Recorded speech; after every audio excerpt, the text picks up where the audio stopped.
Welcome friends. स्वागत है आप सभी का हमारे YouTube channel high school classes पर।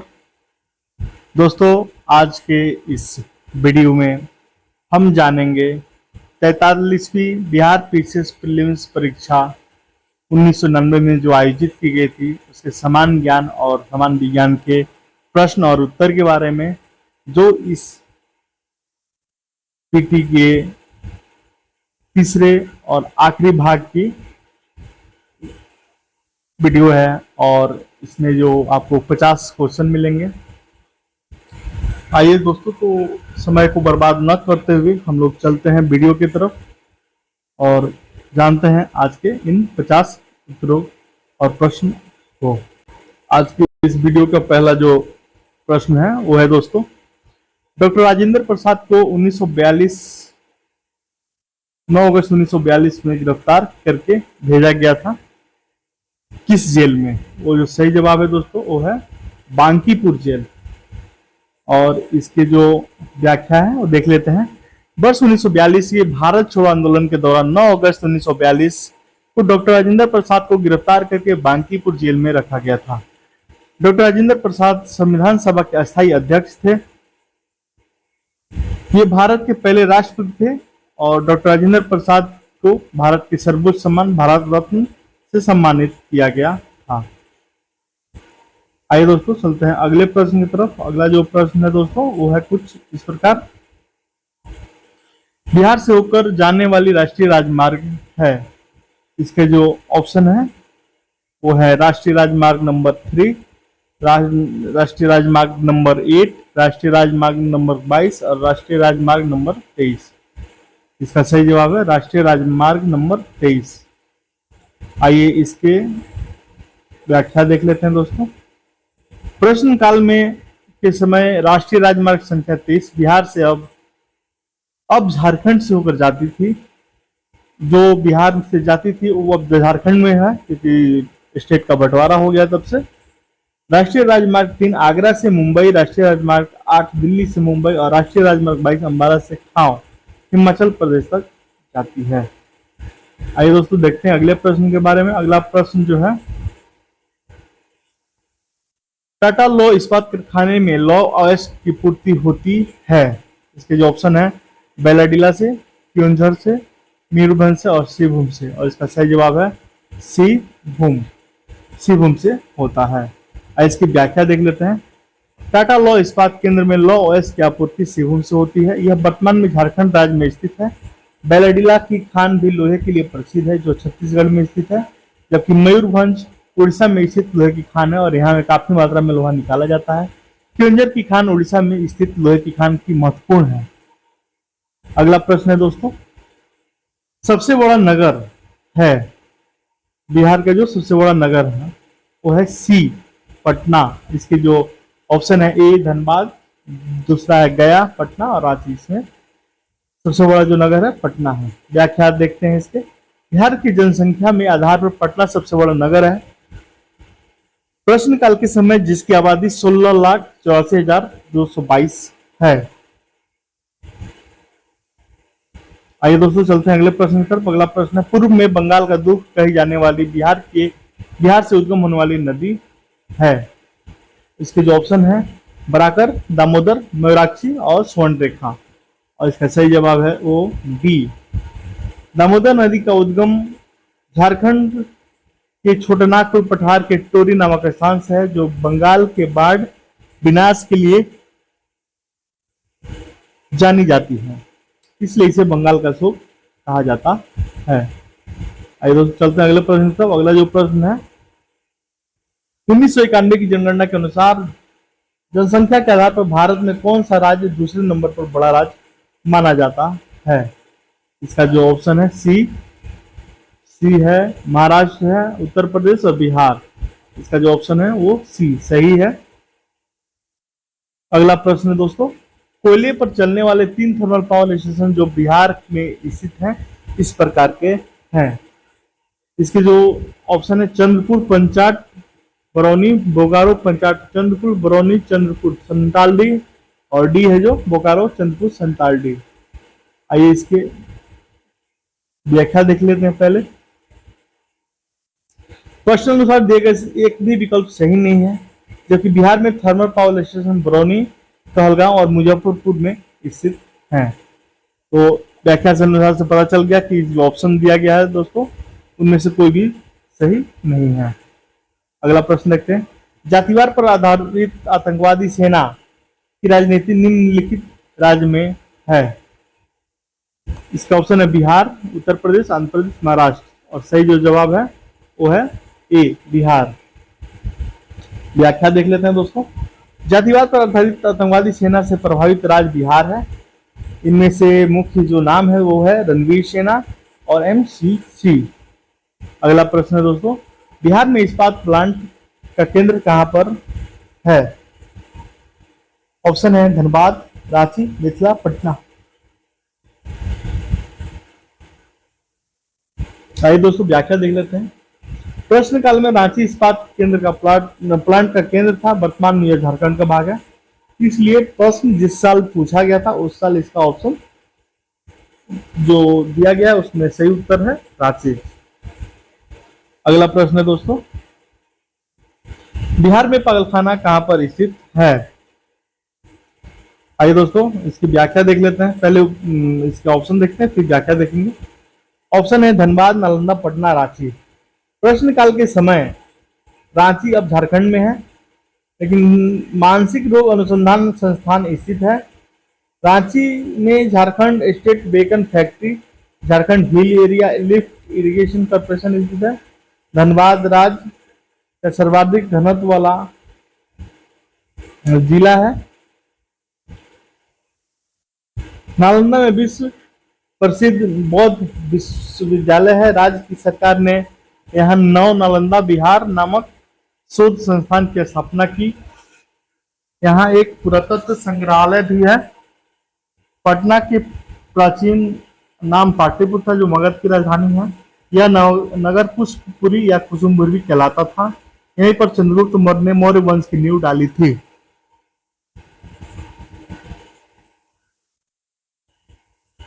आइए दोस्तों चलते हैं अगले प्रश्न तब। अगला जो प्रश्न है वो है, बिहार की सीमा से लगने वाली भारत के राज्यों की संख्या है। आइए दोस्तों इसके जो ऑप्शन देख लेते हैं, 4, 5, 6, 7।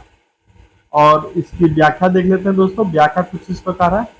बिहार भारत के उत्तरी भाग या कहिए उत्तरी पूर्वी भाग में स्थित है। इसकी सीमा जहां एक तरफ पश्चिम बंगाल को छूती है, वहां उत्तर प्रदेश, मध्य प्रदेश, उड़ीसा को भी छूती थी।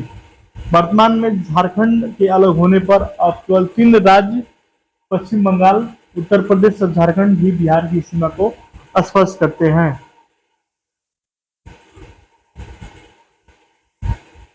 आइए दोस्तों चलते हैं अगले प्रश्न की तरफ। अगला जो प्रश्न है, बिहार की 1981 और 1991 के दशक में जनसंख्या वृद्धि की दर है। इसका जो सही जवाब है दोस्तों, इसका जो ऑप्शन है सी, वो सही है। इसकी व्याख्या देख लेते हैं। व्याख्या है 1981 से 1991 के बीच बिहार की जनसंख्या वृद्धि दर 23.38 थी, अर्थात 23.54 उत्तर निकटतम है। और 2001-2011 के बीच बिहार की दशकीय जनसंख्या वृद्धि दर 25.4 है। आइए दोस्तों चलते हैं अगले प्रश्न पर। अगला जो प्रश्न है, बिहार में जनसंख्या घनत्व का डिस्ट्रिक्ट बिहार से कम है। डिस्ट्रिक्ट बिहार का क्रम है। इसके जो ऑप्शन है दूसरा, तीसरा, 8वां, 9वां। इसका जो व्याख्या देख लेते हैं दोस्तों। प्रश्नकाल के समय जनसंख्या घनत्व में बिहार का दूसरा स्थान था।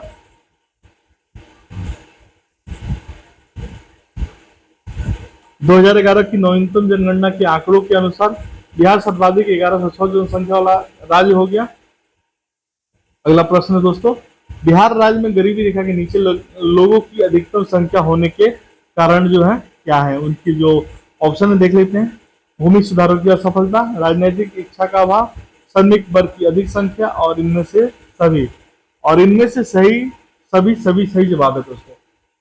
ये बहुत सारे कारण हैं। आइए चलते अगले प्रश्न। अगला जो प्रश्न है, बिहार को काटकर एक पृथक वनांचल राज्य का बनना संभव है। इसका जो ऑप्शन है दोस्तों, राज्य विधानसभा कानून पारित करके, राज्यपाल द्वारा अध्यादेश पारित करके, संवैधानिक औपचारिकता की संपन्न करके, इनमें से कोई नहीं। और सही जवाब है और संवैधानिक औपचारिकता को संपन्न करके। आइए इसकी व्याख्या देखते हैं दोस्तों। पहले, बिहार राज्य को काटकर पृथक वनांचल राज्य बनाने के लिए संविधान की औपचारिकता को पूरा करना आवश्यक है। संविधान के अनुच्छेद 3 के अनुसार संसद विधि द्वारा किसी राज्य में से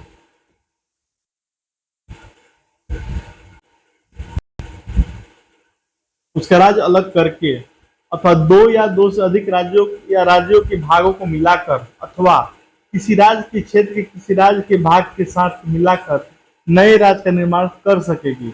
इसमें राज्यपाल और राज्य विधानमंडल को केवल इतना अधिकार है कि वह अपना प्रस्ताव केंद्र के पास भेज सकता है। 15 नवंबर 2000 को इन्हीं औपचारिकताओं को संपन्न करके झारखंड राज्य की स्थापना हुई। आइए दोस्तों चलते हैं अगले प्रश्न की तरफ। अगला जो प्रश्न है, पटना के 1857 के स्वतंत्रता संग्राम के नेता थे। ऑप्शन है हैदर अली खान, राजपूत कुंवर सिंह, सी जुद्धार सिंह, कुशल सिंह। और इसका सही जवाब है दोस्तों हैदर अली खान। 1857 ईस्वी का स्वतंत्रता संग्राम मेरठ से प्रारंभ होकर दिल्ली, उत्तर प्रदेश, मध्य प्रदेश, बिहार तक फैल गया। पटना में इसका नेतृत्व हैदर पीर अली खान ने किया। अगला जो प्रश्न है दोस्तों, भारत के किस राज्य में चांदी उपलब्ध होती है? इसका जो ऑप्शन है उड़ीसा, आंध्र प्रदेश, गुजरात और बिहार। सही जवाब है दोस्तों बिहार। इसकी व्याख्या देख लेते हैं। बिहार से पृथक होकर बने राज्य के मानभूमि और सिंह भूमि में चांदी पाई जाती है। राजस्थान के जावर क्षेत्र में, तमिलनाडु के अनंतपुर, मध्य प्रदेश के पन्ना और आंध्र प्रदेश में चांदी पाई जाती है। इसका उपयोग सिक्का बनाने, आभूषण बनाने और बर्तन में चढ़ाने, सिल्वर ब्रोमाइड आदि बनाने में किया जाता है। यह धातुओं में भरने के भी काम आती है। चांदी ऊष्मा और विद्युत की सबसे अच्छी सुचालक धातु है। अगला प्रश्न है दोस्तों, ऑस्ट्रेलिया को मिशनरी ग्राहम स्टेन्स और उसके लड़के को मारने वाले मुख्य अभियुक्त का नाम है। इसका जो ऑप्शन है आनंदपाल, अरविंद पाल, दारा सिंह, इनमें कोई नहीं। और इसका सही जवाब है दारा सिंह। आइए इसके ऑप्शन को व्याख्या को देख लेते हैं दोस्तों। ऑस्ट्रेलिया के मिशनरी ग्राहम स्टेन्स और उसके दोनों बेटों को ओडिशा में जिंदा जलाकर मारने वाले अभियुक्त का नाम दारा सिंह था। ग्राहम स्टेन्स ओडिशा में कुष्ठ रोगियों की सेवा हेतु एक एनजीओ चलाते थे। आइए दोस्तों चलते हैं अगले प्रश्न तब। अगला जो प्रश्न है, वाजपेयी बस कूटनीति किस देश से संबंध है? इसके जो ऑप्शन है नेपाल, पाकिस्तान, चीन और म्यांमार। और सही जवाब है बी पाकिस्तान। आइए इसकी व्याख्या देख लेते हैं। अटल बिहारी वाजपेयी की बस कूटनीति का संबंध भारत के पड़ोसी देश पाकिस्तान से है। निम्नलिखित देशों में कौन देश सार्क का सदस्य नहीं है? इसका जो ऑप्शन देख लेते हैं दोस्तों, मालदीव, म्यांमार, चीन, भूटान। इसका जो उत्तर है दोस्तों ए और बी, चीन और म्यांमार। आइए इसकी व्याख्या देखते हैं। भारत, पाकिस्तान, भूटान, बांग्लादेश, श्रीलंका, नेपाल, मालदीव ने 8 दिसंबर 1985 को सार्क का गठन किया। इसका मुख्यालय काठमांडू, नेपाल में है। इसमें यह प्रावधान है कि सभी सदस्य राष्ट्र देशों के राष्ट्राध्यक्ष सम्मेलन में उनकी अपनी उपस्थिति अनिवार्य रूप से दर्ज करें। इस संगठन का मूल उद्देश्य है कि सभी सदस्य राष्ट्रों को बीच आर्थिक, सामाजिक और सहयोगात्मक विकास करना। वर्ष 2005 में अफगानिस्तान को भी सार्क का सदस्य बनाया गया। अब सार्क देशों की जो संख्या है दोस्तों वो 8 हो गई है। आइए चलते हैं अगले प्रश्न तब। अगला जो प्रश्न है, पाकिस्तान में सरकार का तख्ता पलटने वाले सेना प्रधान का नाम है। ऑप्शन है जनरल परवाल मुशर्रफ, जनरल परवेज मुर्शिद, जनरल परवेज मुशर्रफ और जनरल फाजुल जैदीन। और इसका सही जवाब है दोस्तों जनरल परवेज मुशर्रफ। आइए इसकी व्याख्या देख लेते हैं। पाकिस्तान के सेना प्रमुख जनरल परवेज मुशर्रफ ने 14 अक्टूबर 1999 को देश में आपात लगाकर संसद और विधानसभाओं को निलंबित करते हुए खुद को मुख्य कार्यकारी घोषित करते हुए एक अस्थायी संविधान की घोषणा की। 12 अक्टूबर 1999 को नवाज शरीफ पूर्व प्रधानमंत्री ने बिना कारण बताए मुशर्रफ को सेना प्रमुख तथा तीनों सेनाओं की संयुक्त कमान के अध्यक्ष पद से बर्खास्त कर दिया। और इंटर सर्विस इंटेलिजेंस के प्रमुख लेफ्टिनेंट जनरल जियाउद्दीन को नया सेना प्रमुख नियुक्त कर दिया। मुशर्रफ की बर्खास्ती के 2 घंटे बाद ही सेना ने सरकारी टेलीविजन और रेडियो स्टेशनों सहित सभी महत्वपूर्ण सरकारी इमारतों को कब्जे में ले लिया तथा शरीफ सरकार को निलंबित करते हुए शरीफ तथा उनके भाई शहबाज शरीफ को एहतियात के तौर पर हिरासत में ले लिया गया। आइए दोस्तों देखते हैं अगला प्रश्न। हाल ही में सूचना प्रसारण मंच ने एक प्रणाली को शर्मनाक करार देते हुए बहिष्कृत किया, वह किस देश की है? आइए इसकी जो ऑप्शन देख लेते हैं। अमेरिका, रूस, पाकिस्तान, ब्रिटेन। और इसका सही जवाब है अमेरिका। आइए दोस्तों इसकी व्याख्या देख लेते हैं। अमेरिका की DTH direct to home TV की तकनीक को शर्मनाक करार देकर सूचना प्रसारण मंच ने इसे बहिष्कृत कर दिया था। आइए अगला प्रश्न देखते हैं। पोखरण 2 परीक्षण का किया गया था। इसके जो ऑप्शन है दोस्तों वो है 11 जून 1998, 9 जून 1998, 11 मई 1998 और 29 मई 1998। इसका सही जवाब है 11 मई 1998। इसकी व्याख्या देखते हैं। पोखरण 2 परीक्षण ऑपरेशन शक्ति के नाम से राजस्थान से पोखरण परमाणु परीक्षण स्थल में 11 व 13 मई 1998 को संपादित किया गया। अगला प्रश्न है दोस्तों। संयुक्त राष्ट्र की असेंबली में comprehensive test ban treaty CTBT को अपनाया गया। इसका जो ऑप्शन है 10 सितंबर 1966, 24 अक्टूबर 1996, 10 अगस्त 1996 और 1 मई 1996। और इसका जो ऑप्शन सही है वो है B, 24 अक्टूबर 1996। इसकी व्याख्या देख लेते हैं। संयुक्त राष्ट्र जनरल असेंबली महासभा ने CTBT को 24 अक्टूबर 1996 को अपनाया था। CTBT विश्व में परमाणु परीक्षणों, विशेष रूप से परमाणु हथियार बनाने पर रोक लगाने की उद्देश्य से प्रस्तावित की गई है। 1993 में अमेरिका तथा भारत में सह प्रस्ताव के रूप में CTBT का प्रस्ताव प्रस्तुत किया गया तथा 1994 में संयुक्त राष्ट्र निरस्त्रीकरण में 37 देशों की सहायता से इसका प्रारूप तैयार किया गया। पाकिस्तान, भारत ने अभी तक इस संधि पर हस्ताक्षर नहीं किए। भारत इसे पुनः संशोधन चाहता है। आइए दोस्तों देखते हैं अगला प्रश्न। अगला प्रश्न है उस राजनीतिक दल का नाम बताइए जो मिली जुली केंद्रीय सरकार का हिस्सा नहीं है लेकिन जिसका सदस्य 13वीं लोकसभा का स्पीकर चुना गया है। आइए इसके ऑप्शन देख लेते हैं दोस्तों। ऑप्शन है तेलुगु देशम पार्टी, समता पार्टी, जनता पार्टी, इनमें कोई नहीं। और सही जवाब है तेलुगु देशम पार्टी। अगला प्रश्न देख लेते हैं दोस्तों। 1998 के विलम्बडन खिताब के विजेता हैं। इसके जो ऑप्शन है कुरान इवानिजेसेविक, पीट संप्रभास, रिचर्ड क्राजिसेक और आंड्रे गाशी। इसका सही जवाब है पीट संप्रास। वर्ष 1998 में पुरुषों के विलम्बडन खिताब के विजेता पीट संप्रास थे। विलम्बडन दुनिया का सबसे पुराना टेनिस टूर्नामेंट है जो लंदन के ऑल इंग्लैंड क्लब में आयोजित की जाती है।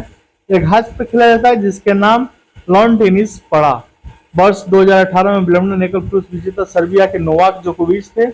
वर्ष 2022 में विलम्बडन पुरुष एकल विजेता नोवाक जोकोविच हैं और उन्होंने फाइनल मुकाबले में निक किर्गिस्तेस को पराजित किया। अगला प्रश्न है दोस्तों। 1998 का दादा साहब फाल्के पुरस्कार दिया गया। इसका जो सही जवाब है B.R. चोपड़ा। आइए दोस्तों चलते हैं अगले प्रश्न की तरफ। अगला जो प्रश्न है हाल ही में डीजल की कीमतें बढ़ाई गई। ऑप्शन है सरकार की आय में वृद्धि हेतु सरकार का मनमानीपूर्ण निर्णय, अंतर्राष्ट्रीय मूल्य के स्तर पर तदनुसार मूल्य निर्धारित हेतु जो पिछली सरकार से उठाए गए कदम का परिपालन है। इनमें कोई नहीं। और सही जवाब है अंतर्राष्ट्रीय मूल्य के स्तर पर तदनुसार मूल्य निर्धारित हेतु जो पिछली सरकार के द्वारा उठाए गए कदम का परिपालन है। आइए दोस्तों चलते हैं अगले प्रश्न की तरफ। अगला जो प्रश्न है निम्नलिखित PIO कार्ड स्कीम किससे मेल खाती है? एक, इसका अभिप्राय भारतीय मूल उन लोगों से जो विदेश में वास रखते हैं। POI कार्ड रखने वाले के लिए वीजा जरूरी है। इसमें बांग्लादेश पाकिस्तान निवासी शामिल हैं। वे भारत में कहीं अस्थायी संपत्ति की प्राप्ति का अधिकार, विनिमय एवं विक्रय की सुविधा प्राप्त कर सकते हैं, जिसमें कृषि और पौधे संबंध संपत्ति शामिल है। इसके जो सही जवाब है दोस्तों ऑप्शन ए है 1 और 2, ऑप्शन 2 है 1 2 3, ऑप्शन सी है 1 और ऑप्शन डी है सभी 4। इसका सही जवाब है ऑप्शन सी केवल 1। अगला प्रश्न देखते हैं दोस्तों। डैश को अक्टूबर 1999 में भारतीय क्रिकेट टीम का कोच नियुक्त किया गया। इसका जो ऑप्शन है कपिल देव, अंशुमान गायकवाड़, अजीत वाडेकर और सुनील गावस्कर। और इसका सही जवाब है ए कपिल देव।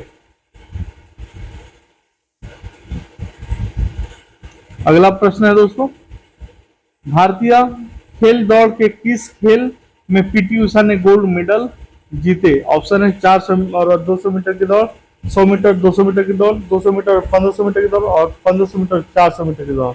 इसका सही जवाब है बी 100 मीटर और 200 मीटर की दौड़। आइए दोस्तों देखते हैं अगला प्रश्न। अगला प्रश्न है, मुरली मनोहर जोशी 10 मई 1999 को स्वदेशी विज्ञान आंदोलन का श्रृंगेश कहाँ किया? इसका जो ऑप्शन है नई दिल्ली, कोचिन, कोट्टायम, बैंगलोर। सही जवाब है बी कोचिन। आइए दोस्तों देखते हैं इसका व्याख्या। तत्कालीन मानव विकास संसाधन मंत्री मुरली मनोहर जोशी ने 10 मई 1999 को स्वदेशी विज्ञान आंदोलन का शुभारंभ केरल राज्य के कोचिन में किया था। आइए दोस्तों देखते हैं अगला प्रश्न। कैबिनेट स्तर पर रेल मंत्री का नाम है? इसका जो ऑप्शन है ए नीतीश कुमार, बी रामविलास पासवान, सी ममता बनर्जी, डी अनंत कुमार। और इसका सही जवाब है ए नीतीश कुमार।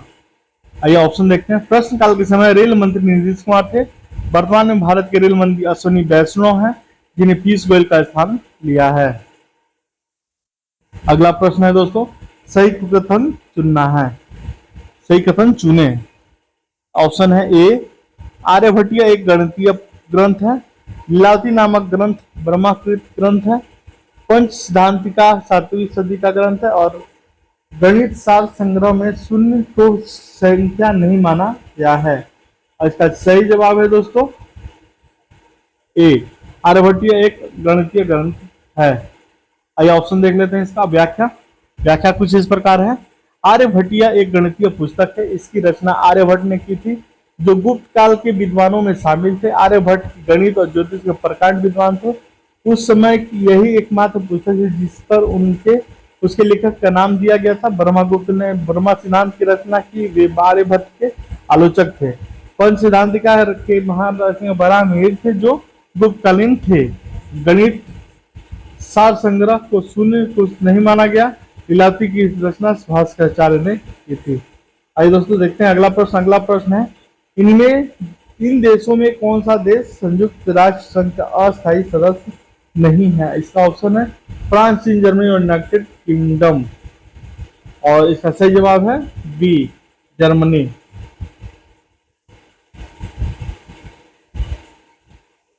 आइए दोस्तों अगला प्रश्न देखते हैं। अगला प्रश्न है, वो कौन सा एक मात्र भारतीय जिसको ग्रेट ब्रिटेन ने लॉर्ड का खिलाफ खिताब दिया?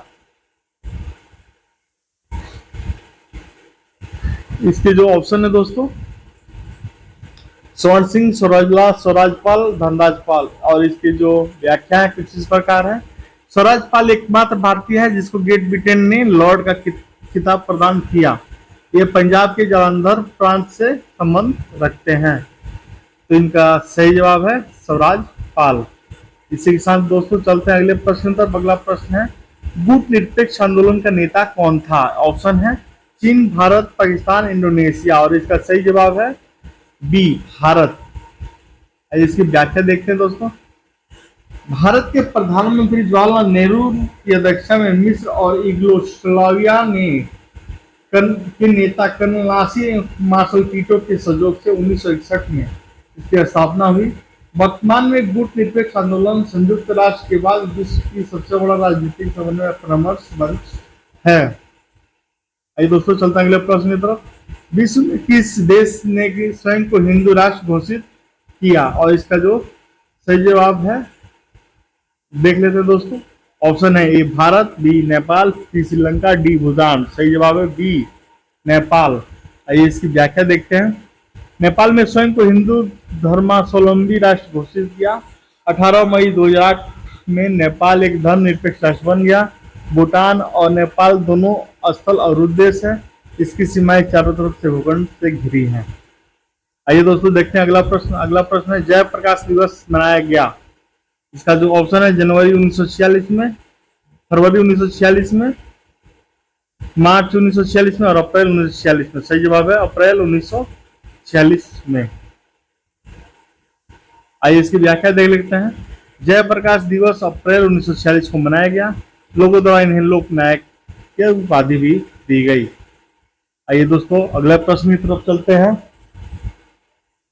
अगला प्रश्न है राष्ट्रीय पर्यावरण शोध संस्थान है। ऑप्शन है इसके बेंगलुरु में, छोटा नागपुर, देहरादून, नागपुर में। और इसका सही जवाब है नागपुर। आइए इसकी व्याख्या देखते हैं दोस्तों। राष्ट्रीय पर्यावरण शोध संस्थान नागपुर में स्थित है। यहीं पर एक इंजीनियरिंग शोध संस्थान भी है। नागपुर महाराष्ट्र का एक जिला है। इसके अलावा देहरादून में भारतीय पेट्रोलियम संस्थान है जहाँ पेट्रोल रसायन प्रकार होता है, जबकि बेंगलुरु में राष्ट्रीय वैमानिकी प्रयोगशाला, रमण अनुसंधान संस्थान और भारतीय खगोल संस्थान आदि स्थित है। इसी के साथ दोस्तों खत्म हो गए ये प्रश्न, ये भाग समाप्त हो गया दोस्तों। मिलते हैं किसी अगले वीडियो में अगले ज्ञान के साथ। तब तक के लिए नमस्कार, धन्यवाद दोस्तों आप सभी का। आपसे एक नम्र निवेदन है दोस्तों कि आपको अगर हमारा वीडियो पसंद आए तो जरा शेयर करें, लाइक करें और थोड़ा सब्सक्राइब तो जरूर करें ताकि हम आपको थोड़ा बहुत ज्ञान दे सकें। हालांकि आप सब ज्ञानी हैं लेकिन थोड़ा ज्ञान जरूरी है, आपका हमारे लिए और हमारा आपके लिए। तब तक के लिए नमस्कार, मिलते हैं इसी चैनल पे अगले एपिसोड में।